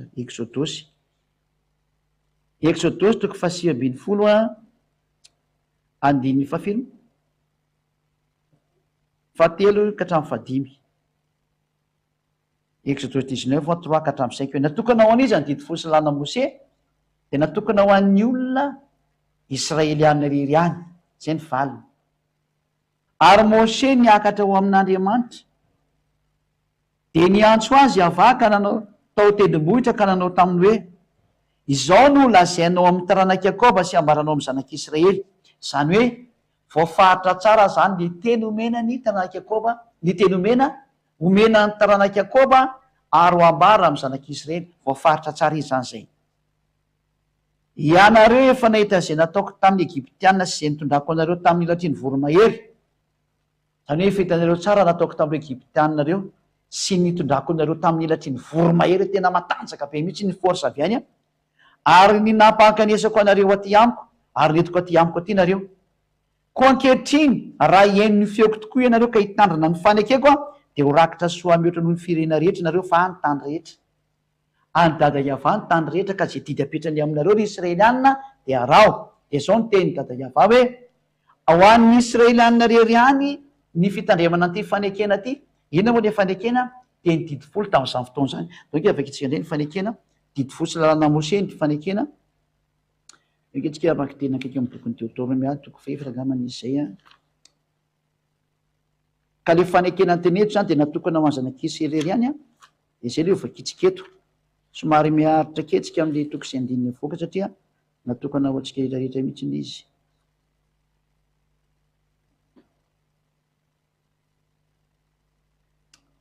aiza mizy iny deutéronomie toko fefatra andininy treize ny andiny fa treize Deutéronomia 4:13 ny vakitsika eno ngety e Deutéronomia 4:13 Deutéronomia toko fefatra andininy fa 17 Deutéronomia 4:13 dia nambarany taminareo ny fanekena zay nandidiany anareo arahina dia ny didy folo ary ny soratany teo amin'ny vaty fisaka roa ireo io zany hoe ny fanekenana soratana tamin'ny voalohany dia ny didy folo fa saingy io kosa nefa ny deviteo soratana anatin'ny boky ary dia nisan'izy io tateoriana zany a tafakatra 613 loi ka le fanekena zany dia didy folo ny voalohany a fa avy teo ny ampy raiky ambin'ny folo faharoa ambin'ny folo fatelo ambin'ny folo ary lasa hoe ina moa hatrany amin'ny telo ambin'ny folo senjato 613 loi zay le izy zay ka rehefa ohatrany zany ka nambara zay didy folo sy lana mosesy a dia io natao hoe bokyny fanekena ka io bokyny fanekena io a dia natokana ho any zanak'isy sireriany ravaketsika ny ten'andriamanitra ao amin'ny bokyny salamo enosana ankety salamo 147:19-20 ary dia mihaino tsara fa tsy faly mandefa mesazy kosa ny aloha e salamo 147:19 zay nge mahafantatra foana misy mesazy mitry nefany fampitoy am'le teny hitako foana ngeny salamo 147:19-20 mihaino tsara aloha fa le tsy fenolo ihany le mavo io eny io le mavoanareo tsy mety mihaino marina ho avy eo foana anazava dia tsy mila tapenana mihitsy ny aloha fa mihaino ny fanazavana tsara hoe reto ny mahatonga ny hoe tsy azo atao mihitsy mitandrina didy folo sy lana mosesy satria natokana ho any zanak'Israely io satria lazanareo hoe ka lay tsy mitandrina nge ny mpanota dia lazako anareo le tsy mitandrina mihitsy no tsy manota satria nankatoa tsara lalàna ny dada Iava sy Ahosoa fa lay mitandrina ny tena mpanota ary matsiravina mihitsy ny zatra nataony salamo 147:19-20 vakitsy andreny teny dia indray ny teny faharoa milaza fa tsy mety mihitsy ny afa firena mitandrina an'io milaza ny teny amin'ny Jakôby izy ary ny didiny sy ny fitsipiny amin'ny Israely sy nanao toy izany tamin'izay firenena hafa izy a ary ny fitsipiny tsy mahafantatry reny tany ty faranty ny fitsipiny tsy mahafantatry reny le firenena hafa zany tsy mahazo mahafantatra ny didy folo sy lalàna Mose nareo nanina zany dikanareo ty ry malagasy ry frantsay ry anglisy ry amerikana ry sinoa ry japonais ny tsaikotsaiko tsony e hatrany amin'ny arabo sy ny maro samihafa satria fa fireneny reny iza moa miteny aminareo hoe tandre aminareo didy sy lalàna Mose satria ny lalàna ato miteny hoe tsy fantatry reny tsy fantatra ao zany nanina iny dikainao Andriamanitra mahafaka mandainga nga io aminao ko ataonao an'izany ianao ny mpandainga dia mieritreeta fa tsy fanao io ataonao io roa zay fahatelo voalaza ny lalàna fa any Israely rery any no azo tandremana tsy azo entina ty Madagasikara mihitsy na ny Fransa na ny Angletera na ny Amerika fa fady Deutéronomia toko fahenina andininy voalohany Deutéronomia toko fahenina andininy voalohany mihaino tsara daotsika eny tokantrano any ary izao no lalàna dia ny didy sy ny fitsipika zany hoe ty lalàna ty zany dia tena didy sy fitsipika zay ny nasainy ava Andriamanitrareo ampianarina anareo zany hoe ty didy sy lalàna ty a dia didinareo a ho ampianarinareo a ary ho aranareo a aiza ono ny ampianarana azy sy anarana anazy a any amin'ny tany a zay alenareo a holovana any amin'ny tany zay aleny zanak'Israely holovana no afaka hitandremana an'ity sy anarahana an'ity ary ampianarana an'ity lalàna tsy azo ivalozany zany fa tena mipetraka hoe ahoana zany reto hafa fireneny reto a mitondra nyity didy folo ty Madagasikara na ny Fransa na ny Amerika iza nampitondra an'io anareo fa ny lalàna mihitsy no miteny hoe any amin'ny tany zay alenareo holovanareo ihany io ny azo tandremana ka ny tany a zay holovany zanak'Israely a dia any amin'ny tany Kanana na le hoe tany Israel am'izao tsika amin'ny teny zao zany hoe ny didy folo sy lalàna Mose zany a dia any amin'ny tany Israel irery ihany no azo tandremana tsy azo entina any Amerika any France any Angleterre any faritry ny Sinoa na eto Madagasikara na any Afrika interdiction totale tsy azo atao fandikan-dalàna mpanota zay manao an'izany ary mpiady amin'ilay Elohim Israely Iahivah anarany. Tena zavatoza mihitsy tsy fanao. Ampiana indray ny toko sy andininy anankiray Deutéronomie 12:1 mbola didy mametra fa tsy azo entina ao amin'ny tany hafa mihitsy io fa ho Israely rery ihany ao amin'ny androm-piainan'ny Israelianina. Zany hoe raha misy Israelianina velona dia any Israel ihany iny azo tandremanao fa tsy azo entinao mitoeran-kafa io. Lalàna zany. Zany efa moa tsy hainy zareo ny tena izy. Deutéronomie 12:1 le Israelianina reny tenako an'izay zany ary tsy fantany zany nefa nizy tompony lalàna io. Deutéronomie 12:1 izao no didy sy ny fitsipika zay ho tandremanareo. Verina indray zany hoe ny didy sy ny fitsipika le nomeny anareo Israel dia ny didy folo sy lalàna Mose. Dia zao zay ho tandremanareo sy aranany amin'ny tany zay omeny Andriamanitra, zay omeny avandriamanitra ny razanao anao olovana amin'ny andro rehetra ianareo ambonin'ny tany. Aveko tsara. Izao ny didy sy ny fitsipika zay ho tandremanareo arahana any amin'ny tany zay omeny avà Andriamanitra ny razanareo anao olovana.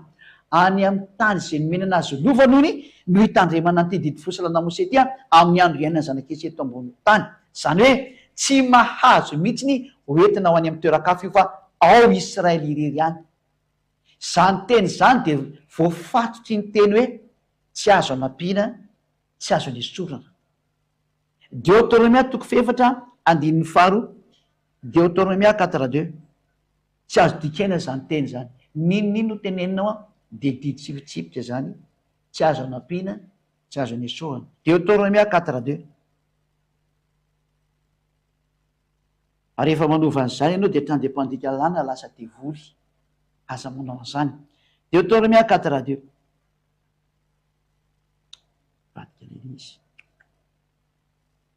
Deutéronomie 4:2 voilà. Aza ampianareo ary ny teny zay nandidiko anareo teo le hoe tsy azo entina any amin'ny hafa firenena io didy folo io fa ho Israel rery ihany. Aza ampiana zay teny zay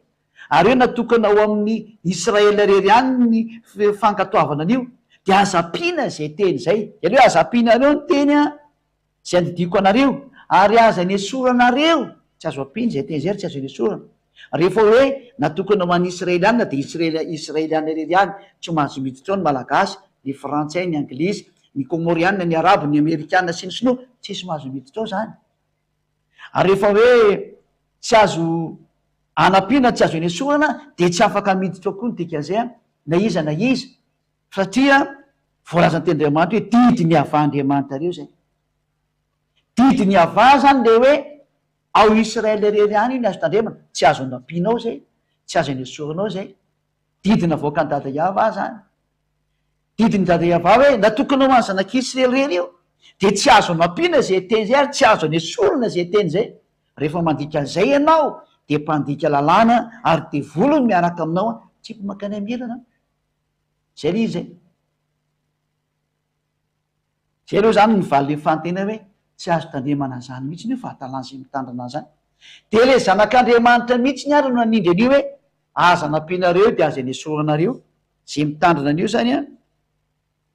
aza anampiana dia aza anesorana. Mihaino tsara daholo tsika ho dia mamaky fantena foana nge zava-za malhery hoe aza malhery fa manana fotoana mihitsy ntsika amakiana ty hatramin'ny farany. Matio 5 Matio 5 manoko 9:20 zay nge teny Josuaita. Matio 5:18 natokana ho any zanak'Israely dia tsy azoko tena koa na le zanak'Andriamanitra raha ny teny an'izay. Ino nge ny teniny lazaiko aminareo marina tokoa mandrapafoana ny lanitra sy ny tany dia tsisy ho foana akory ny amin'ny lalàna na litera iray na tendrotra ray aza mandrapatanteraka izy rehetra. Rehefa mitandrina didy folo zany dia tsy azo foanana io.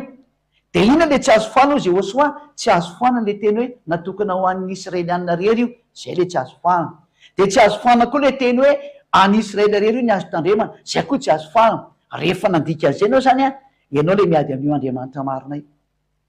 Ody milaza fa hoe zanak'Andriamanitra fa tsy zanany ianao.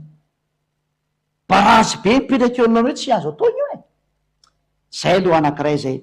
Dao indray aloha tsika hiditra amin'ny fanazavana manaraka, fantena manaraka hoe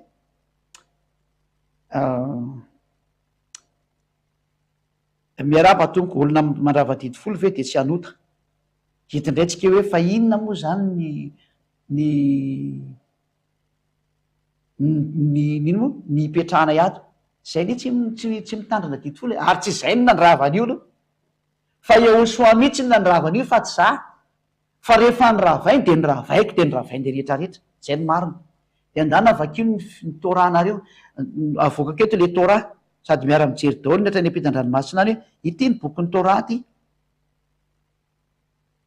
ty ny bokyny tora ty ny titralisme moa zany iny moa le izy titrady nazay teo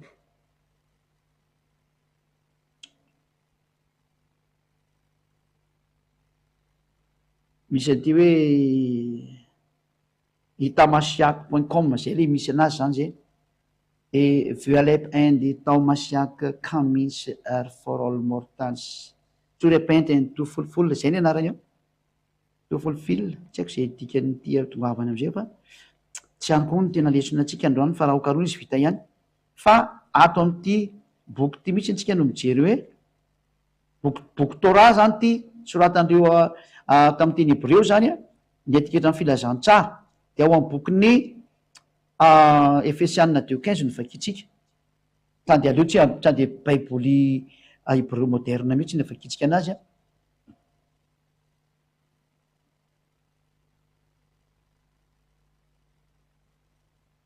Hébreux chapter 2 verse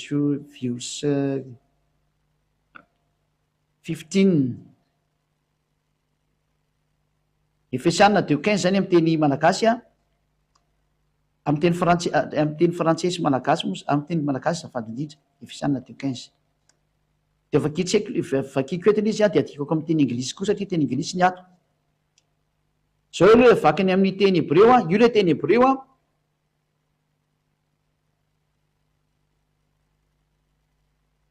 de ty le toraty zao ty amy teny hebreo ty any izy zany makany de gauche vers la droite de droite vers la gauche mantsy nazy lecture iny izy iny de io ny toraty io hitatsika ampovoany io miseho mandalo io de mitohitohy lavabe any de ndao amizay vakitsika ndiginy eto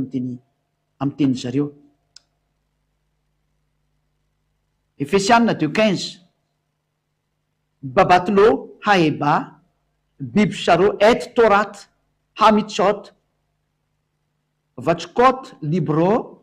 bnapiso de be de be moa fa aleo tsy toizantsika ntsony fa aleo adikatsika amy teny anglisy to ambany ato efesianina 2:15 amy teny anglisy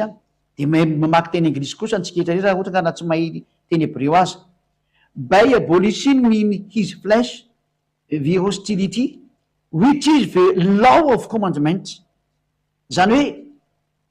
by abolishing in his flesh tamin'ny alalan'ny nofony nandravana the hostility ny fifandrafina zay dikan'eo amy teny anglisy zany amy raha dika amy teny gasy by abolishing in his flesh the hostility de zao aveko tsara tao amin'ny nofony in his flesh by abolishing noho ny amy fanapotena fandravana zany hoe tao amin'ny nofony zany no nandravana the hostility ny ateo hostility dia ny fifamonona ny tsy fifanarahana mihitsy fa ny fiadivana miady foana zany ary mifamono which is zay tsinona fa the law of commandement ny lalàna mihitsiny de lalàna ny didy mihitsiny zany hoe ny didy mihitsiny zany le nyvolona teo amin'ny azy fijaliana inisy flesh zay le hoe inisy flesh zany ny flesh nofo tao amin'ny nofony zany zany hoe misoatra masina mihitsy no miteny amy teny hebreo fa ny toraty mihitsy no maty tao io le efesianina 2:15 amy tora io le babatlo hayaba bibsaro et tora hamitso vatskot zay le izy io le tora vandravandra be io ko anareo mpamaky tora rehetrarehetra io vakeo fa io no anatin'ny baiboly hebreonareo io ngama ny ampiny ajanonareo zay ka ny ateo hoe tora de ny boky ny lalàna rehetrarehetra ny soratany mose nanomboka atao amy genesis zay misy apahny voasoratrany sy ny voasoratrany tao zany izy mihitsy nanohatra raha milafiny ray de ny tovantena lalàna moa de hoe exodosy leviticus Numéria ary ny Deutéronomie, reo ny tena livre de loi reo. Fa misy moa ampiditra an'le Genesis koa ao a, tsy de olana satria Mosè nanoratra an'iny ka tsy de olana iny. Iny moa le lovatsofana iny fa tonga atao aminazy fa tena nanoratra izy zany dika zay. Raha mifandehany zatra nampanaovan'ny olombelona, zay ny fandehany tantara. Ka eto zany a, osany hoe nareo mpandrava didifolo ve no tena mpanota, dosiko moatsany hoe misy ohatra masina mihitsy ny de milaza fandravana io, ary ny oarana kosa de lalàna ny Iosoa. Zay le arikitra amin'ny Jaona voalohany toko fa ziny lovaketsika ndray miteny gasy. Voatery taminy satria le fanontaniana moa tsy maintsy voaliana miteny ohatran'izay a. Vaketsika ndray ny bokony aiza moa ziny ndraiky izy. Ndaso jereny ty le ato. Mamaky indray tsika ny baiboly, le Jaona voalohany a, toko voalohany a, andininy fafimy fainareo tsy enjery kosa ny rakizy ataony loka eo, be deaibe teknisiana mantsy eny loka eo, de zay ny tonga ny mamaky. Jaona voalohany a, toko voalohany angambany izy iny raha tsy diso a. Ie Jaona voalohany toko voalohany a, ianao nge ty e. Zay hatramo voalohany, de zay efa renay, zay efa hitan'ny masonay, zay efa nojerenay sady efa nitsapain'ny tananay, dia ny amin'ny teny fiaina. Fefa naseho ny teny fiaina rehefa nitazy zay a, de tonga vavolombelona ka manambara aminareo ny fiaina mandrakizay. Eto zany de miteny Andriamanitra hoe ny zahatra voalohany zay efa irenay sady efa hitan'ny masonay a, de nijerenay a, sady efa nitsapananay a, de ny amin'ny teny fiaina. Teny fiaina zany ty resahany ty, lay teny tonga nofo io resahana io. Izy io zany a de sady efa re a, hitan'ny maso a, nijerena, nitsapain'ny tanana, de ny amin'ny teny fiaina. Hita izy io amin'ny Jaona voalohany toko fafilo izy ndraiky izy am'le hoe dimy fafilo. Le didy vaovao. De io ndray le Jaona voalohany toko faharoa dimy fafito. Dirantsika indray le izy. Ry malala tsy didy vaovao no soratako aminareo. Ty mantsy le tenen'ny olona hoe misy didy tranainy ange, de no heveriny fa didy folo zany resahany eto zany, de tsy andeha manitsy be aminareo mihitsiny a. Zao le voalaza. Zao le voalaza. Tsy didy vaovao no soratako aminareo fa didy ela, de io le navoanjareo. Izay nananareo hatramin'ny voalohany, de io le navoan'zay rehetra mpitandrina didy folo io a, no samboriny tony teny ty fa ny heveriny fa didy folo angany nampianarina. De ny didy ela zay efa renareo. Zay, zany hoe efa renareo ty didy ela ty. Iza ary io didy ela io. Ary koa didy vaovao no soratako aminareo. De zavatra maro leo amin'ny sionareo satria miala ny maizina ary ny mazava, marina no mazava. De noho am'izay nge, le teny amin'ny andinin'ny fahafito. Ny didy ela de lay teny efa renareo. Zany hoe ty didy ela ty zany, le teny efa reny zareo. Raha mihaino tsara zany nareo de teny hitanareo mihitsy hoe ny didy ela de le teny efa renareo. Eo amin'ny andinin'ny fahafito de ry farany ambany ry hoe ny didy ela de lay teny efa renareo. De mamaly am'zay tsika tamin'ny Jaona voalohany toko voalohany. Inona lay teny efa renareo? Lay te hoe lay teny efa renareo. Zay hatramo voalohany, de zay efa renay, de zay efa hitan'ny masonay, zay efa nojerinay, jerenay, sady efa notsapain'ny tananay, de ny amin'ny teny fiainana. Lay efa re satria zay efa renay, io izy io e. Amin'ny andiny voalohany, zay efa renay, ka inona ny efa re? Ny teny Yahosoa, le teny fiainana. Io izy io, eo amin'ny alohan'ny andiny faharoa io. Io zany andiny voalohany de ny andiny faharoa, de miteny izy hoe ny teny fiainana nge le rehatra am'izay e. Ka tsy le teny fiainana fa lay nihitan'ny masonay, lay nitsapahan'ny tananay, tsy de le teny fiainana zany fa Yahosoa. Io le hitantsika am'izay ry Jaona toko voalohany a. De vakiko amin'ny teny frantsay izy rehefa aveo de mazava tsara aminao am'izay. Jaona toko voalohany a. Ka ny mandrava didy folo mihitsy ny ana ny tena mety satria zay nga mitandrina didy folo. Ary ny nandravana io de Yahosoa satria nampiadiny Jio sy ny Jentilisa io a. Nefa ny Jio sy ny Jentilisa tsy maintsy akamana, de voatery tsy maintsy nravana satria vonjena ny Jentilisa. Jaona toko voalohany a, andiny voalohany. Tamin'ny voalohany teny, io ary le teny. Ary ny teny tao amin'Andriamanitra. Angamba le stafitra ty zay. Tamin'ny voalohany teny, ary ny teny tao amin'Andriamanitra, ary ny teny de Andriamanitra. Zay. Io voalohany zany a, io ny tamin'ny voalohany teny, ary ny teny de nonona tamintsika. Zay. Iza moa izy. aiza moa le ary teny de tonga tamitsika kanona tamitsika amin'ny andiny fafiny amin'ny zay amin'ny andiny fiefatra ambiny folo ary ny teny de tonga nofo kanonona tamitsika ary hitanay ny voninahiny de voninahitra mendrika eo any latokana avy tamiray zay eo zany de mazava-be mihitsy le teny hoe ilay teny zany de tsisa fa Yehosoa io le tonga nofo io zany de io teny io le voalaza tany hoe le teny efarenareo ihany io teny didy talio le didy taloha izy de le teny efarenareo ihany de ny tenin'ny Yehosoa dikan'izay satria ny tenin'ny Yehosoa no nomenany apôstôly de eo nateo hoe lay didy efa ela hatram'izay fa tsy ny didy folo mihitsy diso hevitry nareo aleo mafisitsika amin'ny teny vazaha indray le izy mba ho azy ny rehetrarehetra am'izay hoe hay tena fitakadolo ny ataonreto mpitandrana didy folo reto zany de tena lazaiko anao mivaly mamitaka anareo mamono anareo azay mety fitandro etsony amin'ny manaraka manarahany zay ady am'izay mba tsy atiavan'ny Yehosoa mazava-be ny teny fakiko indray izy 1 Jean chapitre 1 verset 1 Jean chapitre 1 verset 1 ce qui était dès le commencement ce que nous avons entendu ce que nous avons vu ce que nous avons entendu ce que nous avons vu de nos yeux ce que nous avons contemplé et que nos mains ont touché concernant la parole de vie la parole io resany eto io tsy izy nefa le la parole fa Yehosoa le hitantsika teo iny ihany ry avetsika vetivetika le Jean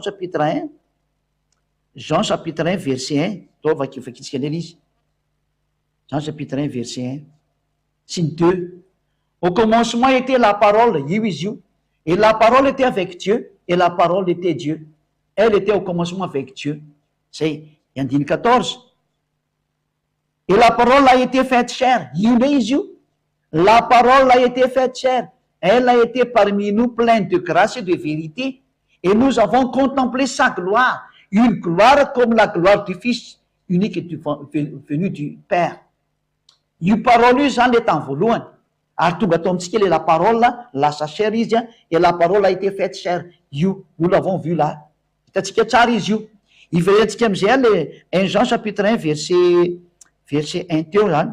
satria vitatsika fa Yehosoa le la parole zay tonga nofo zany ce qui était dès le commencement ce que nous avons entendu voilà concernant la parole de vie titady farante amin'ny verset 1 farandrindra concernant la parole de vie nous avons entendu la parole de vie zay ny dikan'io avadikitsika am'izay le 1 Jean chapitre 2 verset 7 bien-aimé verset 7 vetrany ce n'est pas un commandement nouveau que je vous écris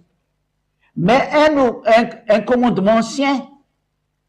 que vous avez eu dès le commencement zay fazareo tany commencement de efa tsika hitona atao hoe eno ingety ce qui était dès le commencement la parole de vie et nous avons entendu cette parole là fakio tsara hoe ce qui était dès le commencement ce que nous avons entendu zany hoe dès le commencement on a entendu qui a-t-on entendu c'était la parole de vie zany hoe ny la parole zany no efa hita tany amin'ny commencement ary efa eny tam'izany fotoana zany de io zam'izay izy hoe io commencement io bien-aimé ce n'est pas un commandement nouveau que je vous dis je vous écris mais un commandement ancien que vous avez dès le commencement io izy io le commencement nefa ny tsy izy efa resaka Yehosoa io ce commandement ancien c'est la parole que vous avez entendue mazava-be mihitsy zay teny zay ce commandement ancien là mianara-teny français ho zay mbola tsy matakatra andre ty fa mazava-be io teny io ce commandement ancien c'est la parole que vous avez entendue donc nous allons revenir sur ce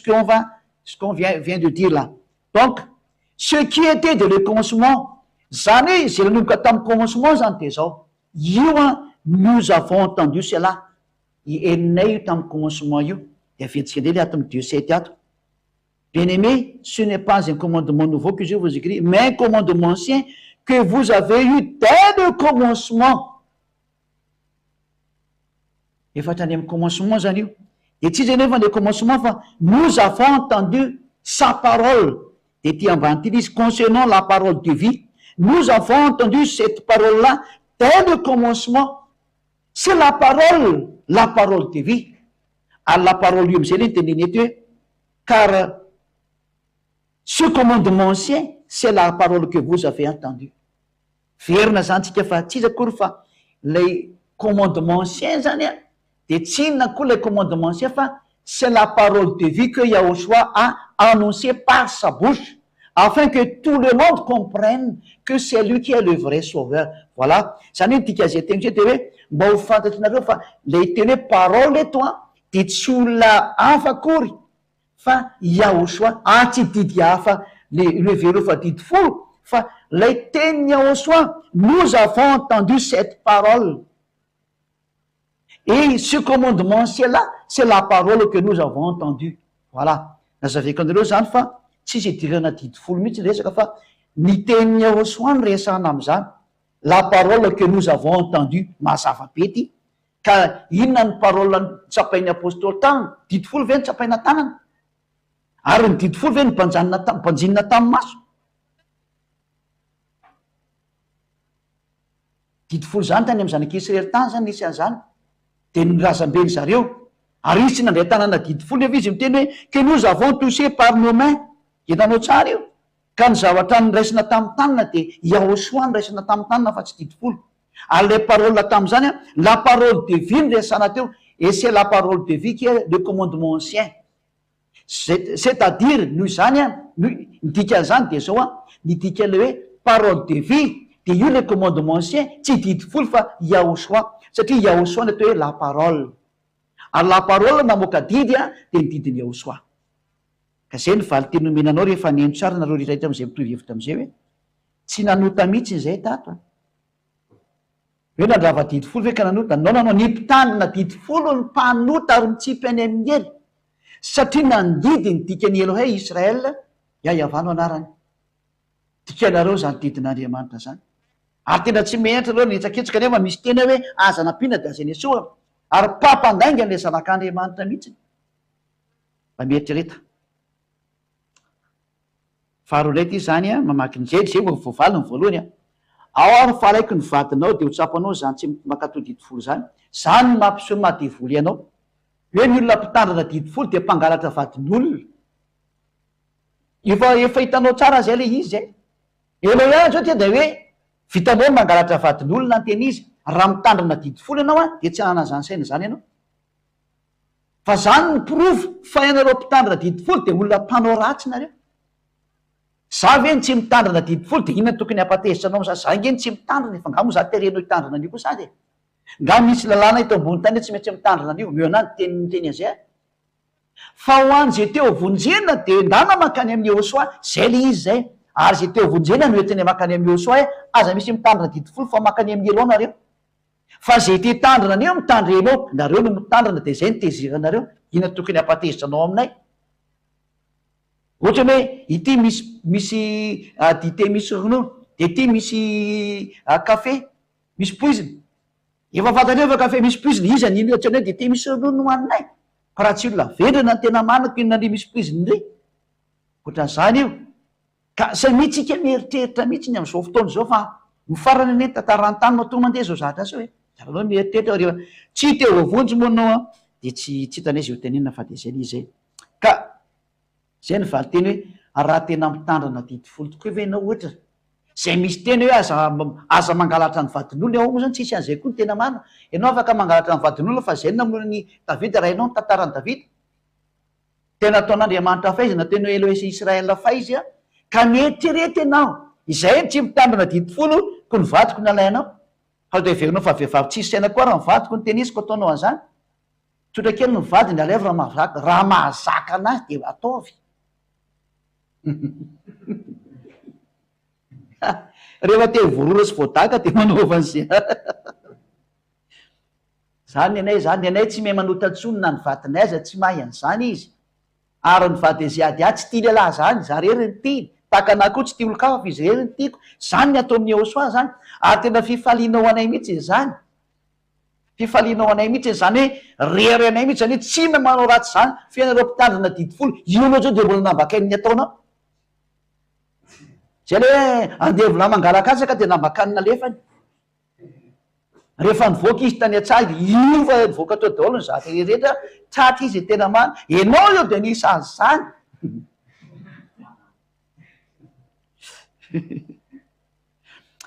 fa ny tena manaraka andray aza io moa zany de efa naropo tamina didy folo de mba mamango teny e zany ny toetsainareo zany any ny toetsainareo zany mahampimebe mihitsy salamy fa tsy natokana ho any rehetra ve efa nomeko teo le teny tsy natokana ho any rehetra satria maninona natokana ho any zanak'izy serery ihany efa navokako teo ny lalàna reny rediredy daholo no miteny hoe natokana ho any rehetra zany adalan'ireo olo reo zany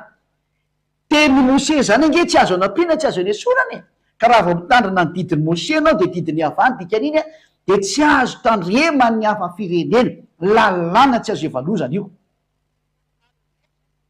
on ne peut pas toucher à cette loi là à cette alliance tsy azoko tiana mihitsy ny io alliance io dikan'izay fady voilà amenama zay salama tompoko azafady mba tamso afo tompoko le didy tena mifolo sy eninjato inavy le izy tompoko de mialatsiny aminao zay fa zay tsy mitandrina an'io a de tsy hitako zay tantaranay anao aminazy tsy miditra am'zany a azavy zay teknisiany zany manamana teknisiana de reo mba ataoko antaneto ie ka noho zany zany de tsy afaka mitanisanao ni satria zahatra tsy ipetrana tsy hitanisanao an'zany a zay mihitsy salamy tompoko de foana ave zany le sohatra masina hoe zao no andriamanitry ny nofo rehetra andriamanitry ny nofo rehetra izy de le nofo rehetra nyteneny hoe ny israelianina mitandrana didy folo a sy lana mose ary ny akoatran'ireo a mitandrana lalàna ny eosoa zay fotsiny ataonao zay zay le tenyny andriamanitry ny nofo rehetra samby mitandrana ny azy mazavy e zay ho any teknisiana zay tsy olo tena le mpiaina zay leva andriamanitry ny nofo rehetra zany a de mahazo valiny tsara tokoa ianao zany dika zay hoe izy miteny hoe ho an'le nofo rehetra ny israelianina zay ao anatin'ny klasy nofo rehetra didy folo nitandremanareo zay ny anareo zay ho an'le nofo rehetra akoatra zay kotsany a eosoany mitandremo lalàna ny eosoany tandremanareo de zay manaraka ny eosoa tonga any amy lanitrylanitra fa zay mitandrina didy folo makany amin'ny ero de zay tianareo rano ho an'zay io afa firenena satria raha va le didy folo efa nomeko anareo teo ny toko sy andininy a boky tora mihitsy no miteny an'zay mazava ve zay teknisiana rehetrarehetra tsy olo tena le mpiaina zay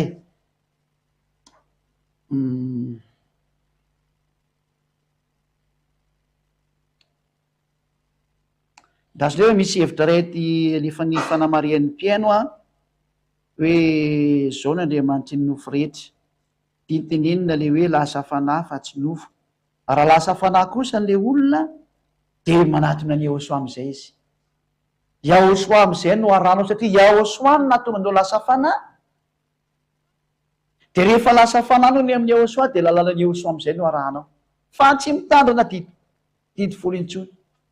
zay le hoe tandremo ny didy koa zay eosoa raha ty any aloha de mitandrina ny didy koa zay eosoa zay ny teny de tandremo ny didiny eosoa zany zay